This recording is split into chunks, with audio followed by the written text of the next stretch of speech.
Tara Crush, back with another review, and this time it is for Sistas on BET. If you haven't already, please hit my subscribe button down at the bottom.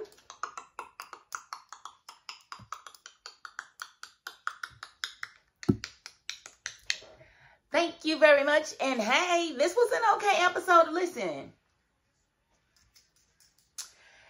Anytime I'm doing notes and I get to like the third page, then some stuff done went down. I mean, it wasn't a whole lot, but it was enough, and we're going to talk about it. So let's get right into it, because I'm not mad. Thank you, writers.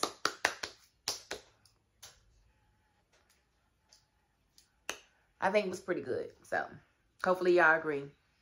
We don't always, but hopefully y'all agree. Okay, so Leland did. And he turns out he was one of the managing partners.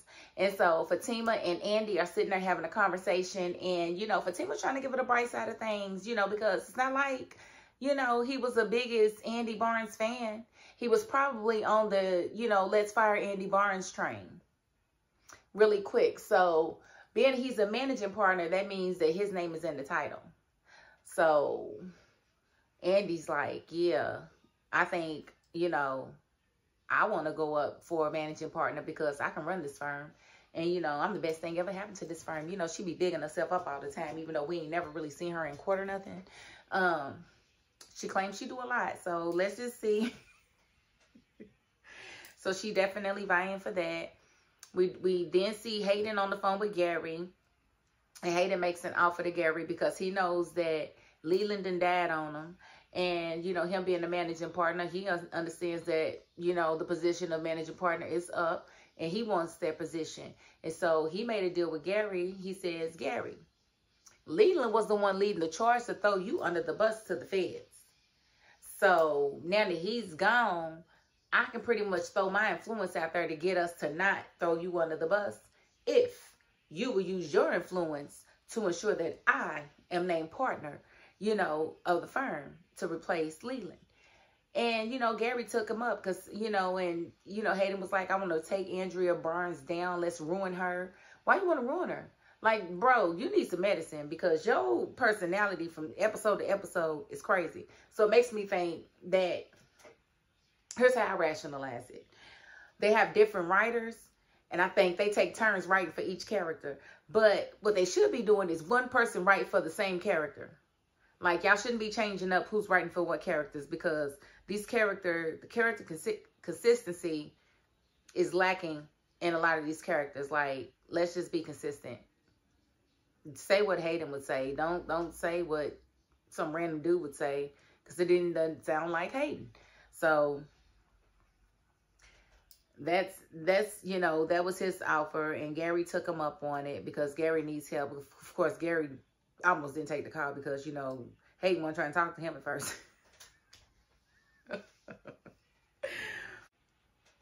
Okay, and so we see Zack go to see Dani at work, and he goes to see Dani for advice about Karen. And I thought that was kind of odd, but then I thought about it. I said, well, he would go see Dani of all friends because he probably want to, you know, want her to say what he want to hear. So he knew who to go to. He knew not to go to Andi and ask Andi for advice about Karen. He knew to go to Dani. So I thought it was cute, him showing up at work at her job. Because, you know, there used to be a little niche in the show was him and Dani and their interactions at the airport. So I kind of do miss that. Well, Zack was like, I just want to know, should I be asking Karen for a DNA test? And he was like, just to be sure. And he was like, well, she was like, do you really want to ask Karen for a DNA test right now? Like, seriously? She just had the fire. She's pregnant. She's stressed out. She's single. And you want to ask her for a DNA test. Wow, that's pretty low even for you. Like, why is that low? That's not low. He has every right. Listen, anytime, you know, there was more than one fish swimming in the pond, you must get a DNA test. You have to get a DNA test. Because it's so much attached to that. Like, you don't want to be raising a child that isn't yours. And you don't want to be keeping a child from his rightful father. You don't, like, know. And the child deserves to know who their real father is. Not only because it's the right thing to do, but because of medical reasons. Like, what's your medical history? Like, what should I know about this crazy man? Like, did he have a propensity to use drugs? Like, what's going on? Like, You need to know who both parents are. So I don't think it would ever be wrong when you're dealing with somebody that you know, first of all, that's not your wife, that's not your, that's not your spouse. 2, they've been with more than you. 3, y'all not even together no more. So yes, you absolutely get DNA test, and it shouldn't even be a question. She shouldn't have a problem with it, especially if it's your baby, And so Zack was like, so you think I'm wrong for wanting the DNA test? She said, I didn't say that. Said it was I just said it was low. But yeah, you should absolutely run and go get the DNA test. And she pretty much put it in Zack's ear that she been knowing Karen since college.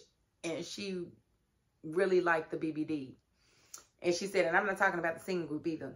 I'm talking about the big, black. He said, okay. Because he was like, because she was like, so you basically saying, because he implied that maybe if she was sleeping with the preacher, maybe she was sleeping with somebody else. It's like, so you just calling her a hoe, saying that she's just out here, just having, raw sex with all kind of people. And he was like, I'm not saying. She's like, well, I have known her since college. Oh, did she break the girl code? Do y'all think she broke the girl code? I think she did a little bit, because there was a way. I mean, yes, she's friends with Zack too, but there was a way to answer Zack's question without divulging that extra information. And so I think she broke the girl code, but I ain't mad at it, because yeah, you need to go get a DNA test, and you need to not be trying to put trust funds in babies' names before they are born and before you know that they belong to you. Yeah, that part. So I ain't mad at it. So we got Karen at the salon, and she's talking to Pam, and Trey comes up. And one thing about Karen, she is definitely, and I said this on my notes before she even had the scene with her mama, but I said she is bougie, and she really needs to check that attitude, because of the way she talks to Karen. Like, how you gonna be talking to your assistant, and a package comes to be delivered, it's for your assistant, and then you ask her how her broke self can afford to buy anything? Excuse me, wasn't your lights just off? Don't front me in front of company. That's what you don't do. But that's exactly what Karen did. She fronted her in front of Trey, and that just was not cool at all. Like, why would you say that to your friend? And then you're going to tell her, well, be careful with charging stuff. She trying to do something to help your shop. Of course, she's trying to pay her own pockets a little bit, because I think she bought some merchandise to sell. But at the same time, she's trying to help you too. So I don't understand Karen. And honestly, I just would not want to have a friend like her. I just would not. Everybody goes above and beyond for her, and it's never good enough for her. Ever. But yeah, don't be asking me why my broke self can afford a purchase, because I work. Are you saying you don't pay me money? You saying you don't pay me enough for me to be able to afford anything? Is that what you're saying, Karen?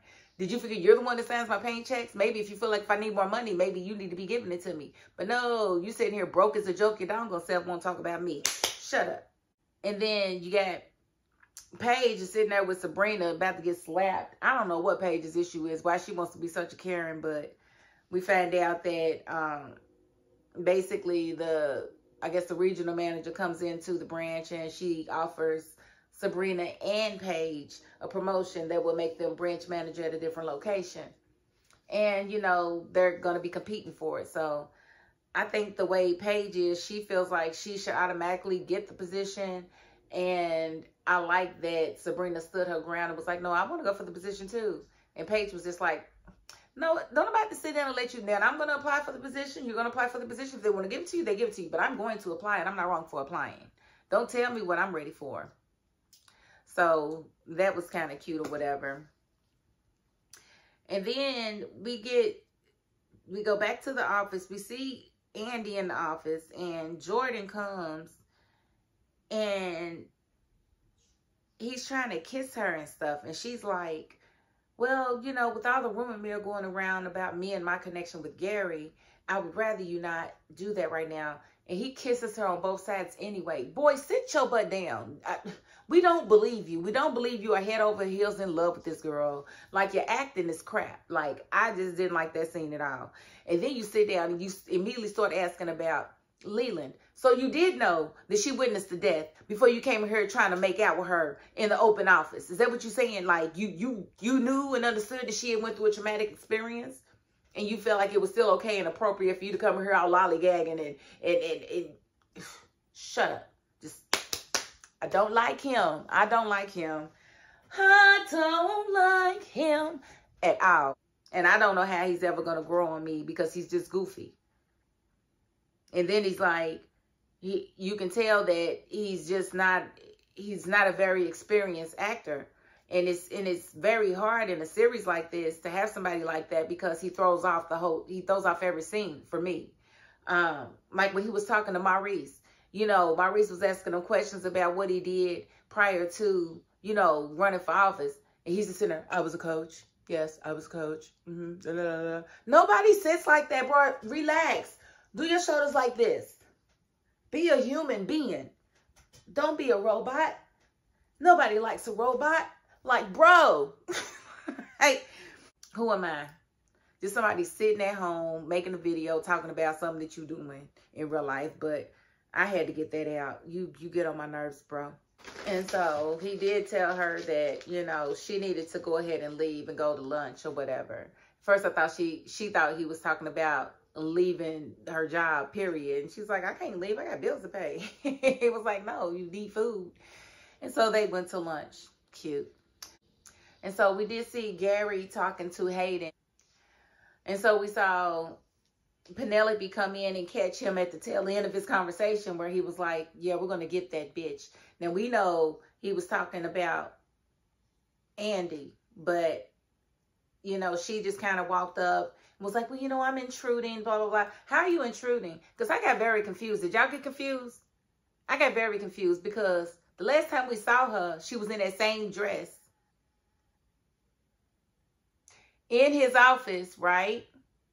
And he spilled the stuff on her and he stole her card information. Why does she still have that dress on? And why is she acting like this is a whole different time?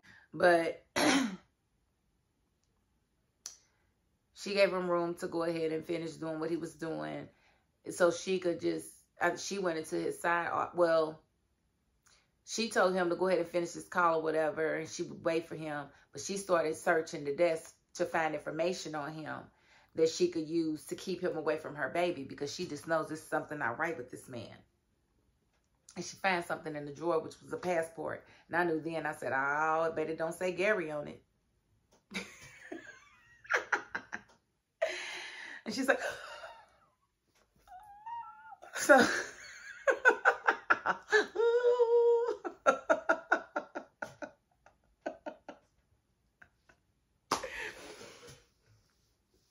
She's definitely going to call Andi with that information. Okay, so we do see Karen back at the shop, and her mother walks up, and they're having a conversation, and Karen didn't know she was a snob. How you didn't know you was a snob, girl? You be talking crazy to people. You be talking crazy to people like you got millions in the bank, darling. You be calling people broke like you are the total opposite of what that is. Like, girl. But you sitting here with your lights getting cut off and stuff, and you sitting here acting like you better than somebody. Girl, yes, you are a snob, and you need to check that attitude.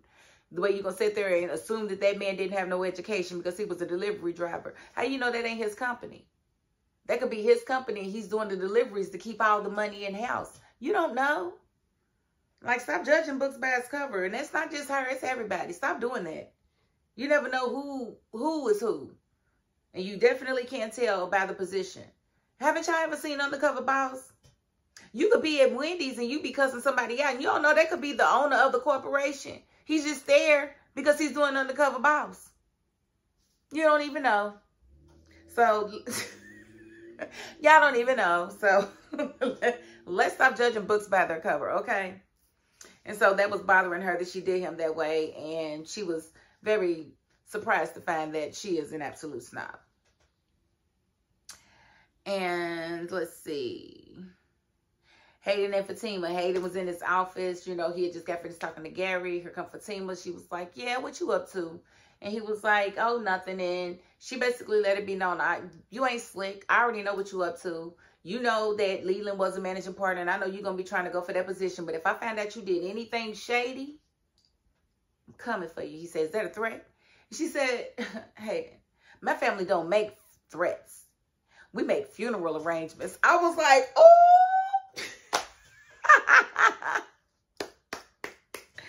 And he's just looking. And you could tell he was scared because he had already been beat up by her peoples before. Don't make her call her peoples. So she didn't say don't go for the position. If that's the position you want, go for it. But don't do nothing shady. So you done already called Gary, letting us know that you about to do something shady. And so she's letting you know she's on to your game. And so, of course, Hayden calls Gary back. And he's like, we've got to do something to neutralize Fatima. And he was like, no, we don't. She's not the target. The target is her boss. I don't know what to tell you. So, you know, they get off the phone. They say they'll catch up or whatever. And then we see Sabrina and Maurice at the, you know, at lunch, having lunch.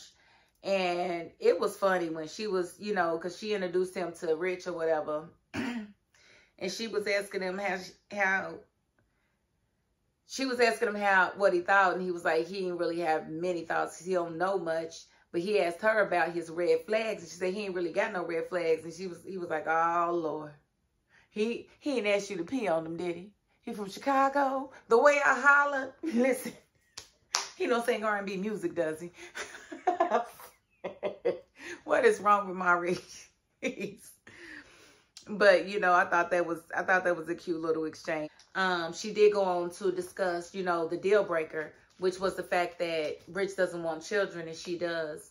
And, you know, he didn't really feel that because, you know, Maurice don't want no kids. He was like, I don't want no kids. No, that's not for me. So I don't understand that. So they just had a little conversation. Andi and Jordan did show up, but they didn't really add much to the conversation for real. Okay, and so when Karen and Pam was talking, and Karen is balancing her little account or whatever, and she's like, man, I ain't gonna have nothing, blah, blah, blah, blah, blah, blah. And Pam was like, man, we doing good.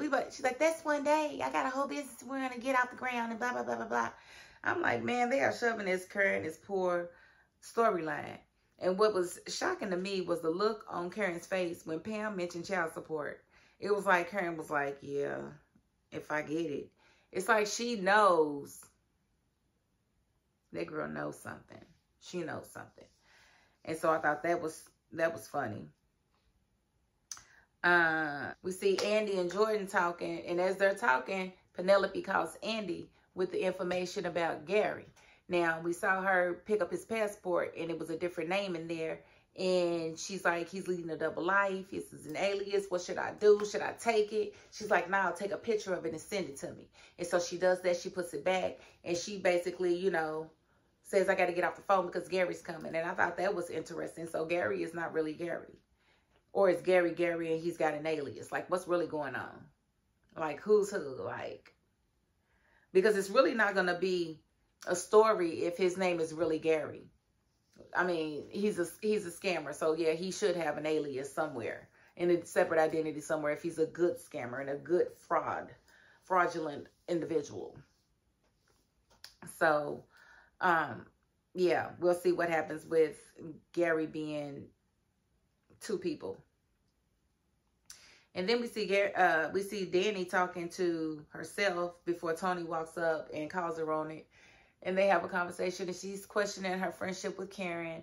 And you know, she maybe broke code when she suggested that Zack get a DNA test. And he was like, dang, you really tired of your friend, ain't you? And Dani was like, you know, Karen, she's always been judgmental of me. She judges me so hard, and she really does. Let's just be honest. And she said, and here she is pregnant and don't even know who the child's father is. I was like, well, she ain't lying. She ain't tell no lies. She ain't tell no lie. And so then we see Zack show up at the salon, and he's amped up. I said, oh, he about to make a scene. And so he's like, Karen, where you at? Where you at? Ooh, you spent a lot of money in here. Ooh, you must have got you alone. What's really going on? Like, what your insurance payment paid? He's just looking at all the money because now in his mind, he's thinking, has she been a hoe this whole time? is Karen? Because he didn't know about her college escapades that Dani was telling him about. So now he's really feeling like, yeah, you probably did have some other sad meat. So now I need my DNA test. And so when he sees Karen, she's like, well, if you came to congratulate me on the opening, you a day late and $1 short. And he was like, nah, I didn't come here for no congratulations. She's like, well, what did you want?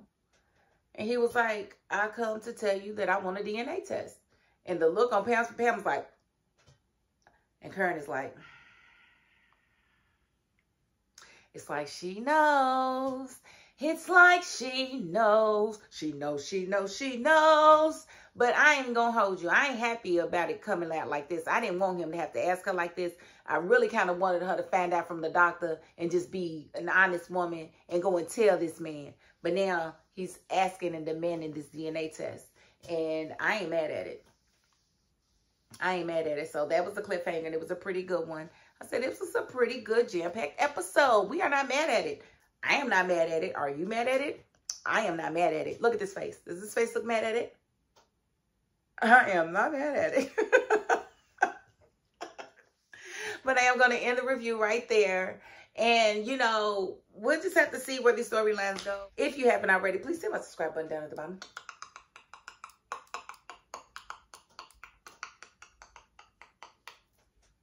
Thank you. And if you are not the subscribing type, you know what? You got to the end of this video. And that's more than I can ask of anybody. So thank you. And that is my $5.02. Peace.